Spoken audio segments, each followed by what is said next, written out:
Sarr de moo bind lettre bi nee na wax ay avocat wax nañ ko ni ko jàpp nañu procès bi digganteem ak moom ak Ousmane Sonko pour le 16 mai nee na mi ngi gërëm famille am baayam ak magam ak ñi ko gën a jege maamam ak wax dëgg yàlla ñi ko jege lool mi ngi gërëm it ay avocat am ak ñëpp ñi nga xam ni ñu jege ko wala ñu sori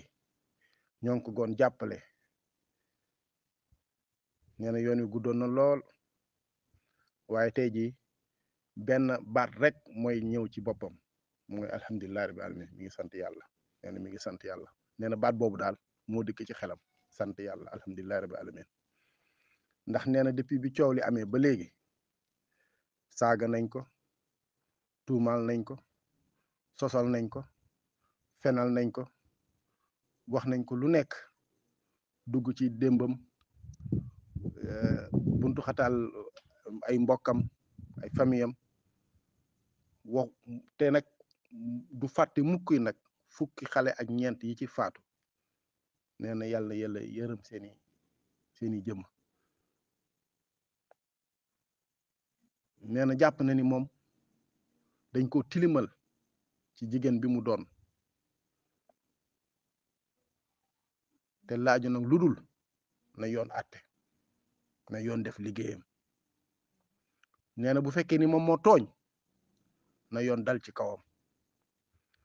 bu fekkee ni nag preuve yi mu indi yoon xam na ni moom moo am dëgg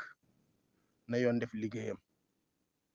na ko def nag ci turu Sénégal ci turu peuple Sénégal ci turu askanu Sénégal bi nga xam ne moom ca la bokk na yoon def liggéeyam nee ni mi ngi woote nag ñëpp ñu dal ak jàmm te xam ni dëgg rek mooy feeñ dëgg dana feeñ que la vérité dëgg mooy gagné mooy am ndam li dëgg mooy am ndam signé Adji Sarr